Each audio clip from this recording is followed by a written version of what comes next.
and just a few weeks later being in a party with them, it created, I mean, it sounds cliche, but it did create a family, and I think that's the reason why we're all here, because we became a very tight-knit group in a place that kind of, I think I told the story the last time, but I remember one of the first times that I saw Jim, one of our other friends, JJ Kirby, I believe, he was telling Jim that he wanted to be the next Jim Lee.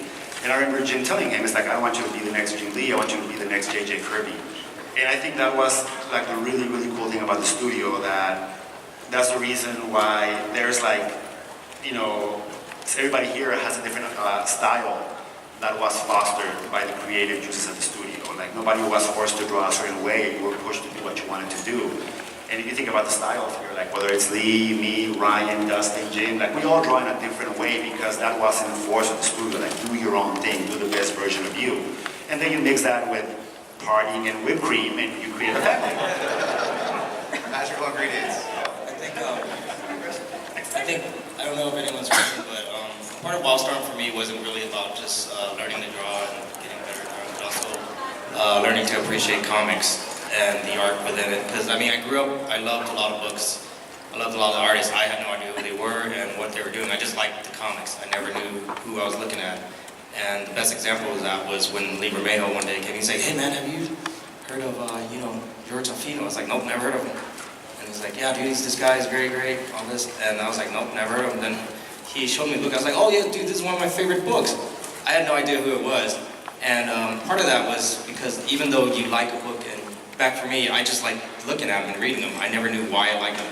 But working with, everyone else there with their own influences, their own take on, why they like things, it helped me explore. It was kind of like an art history class, rolled in with learning to draw. So that was always really interesting. Yeah, no, it's funny. One of my favorite artists to this day is Gil Elfgren. I had never heard of who that was. I remember Joe Chido, who did most of the early coloring, almost single-handedly with a small crew of assistants. He's like, "Oh yeah, you kind of have a little bit of a Gil Elfgren look." And I was like, "Who's that?" And he's like, "You don't know who Gil Elfgren is?" And if any of you guys don't know, you should definitely Google him because he's a pretty amazing, kind of pin-up garage, kind of pin-up artist from like the 1960s and 70s, kind of a little a la Vargas and stuff like that. But I'd never heard of that. Now it's maybe in my top like 3 artists now that I like, and that I admire pretty much. And yeah, it's like that. I was like, I don't know this. And back then too, it's funny. I mean, that was an artist who didn't have a particularly, I don't think it was an art book of the guy at the time. He had a scrap book of like random pieces of this guy. Of course, years later they put out a book finally, that guy. Yeah. Have a log out?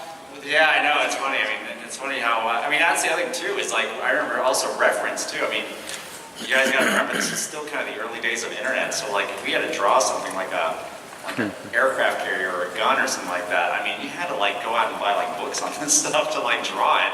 Now of course we Google everything, but like I remember buying books on guns based on like leather effects, like you just had to have this huge archive of like reference because again, this is like very early days of the internet. If you wanted to reference something, not just another artist, but just how to draw an object, you pretty much had to like, I think I remember Jim even saying once, he goes, "Next time you go to the dentist, like pay attention to the dentist's office because you don't know when you're going to have to draw a dentist's office one day." And I was like, yeah, you're right, what does that look like? Of course now we can Google it, but back then you're like, how do I draw this? Like I don't even know how to do that. Here's an aircraft carrier, Jeff, right here. Yeah. USS Enterprise. Yeah, that's not the first time he's done that for me. No, so I don't want to seem like we're just always partying it up. There was a lot of work that was done, and I think everyone brought something different, whether they're new or old, in terms of their perspective on art and their influences, and people just were checking each other's work out, and people learn through osmosis, and also, not that you are training people to draw in your style, but if you saw something that was wrong, there's some fundamental aspects or bits of knowledge about drawing that you could possibly impart, whether it's perspective or anatomy, and then they could stylistically take that knowledge and change it to work best for them. But it's also it's about kind of the business of being an artist, knowing how to work with writers, how to get the best work possible out of your colors. So it's all one big creative environment, and so think people were just constantly seeing new influences, talking about the work itself, and that kind of pushed everyone to become better creative. I mean, we used to have critique sessions fairly regularly, and I mean, they got into insane levels of yeah, hostility at a certain point. But it was kind of you know, working with the level of people who worked at the studio, you were afraid to draw something that looked bad.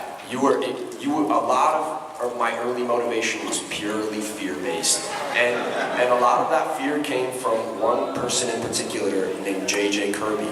And J.J. would basically, when I first got there, I would actually come in to work about 9:30. I think that lasted maybe a year, and then I started rolling in a little bit later.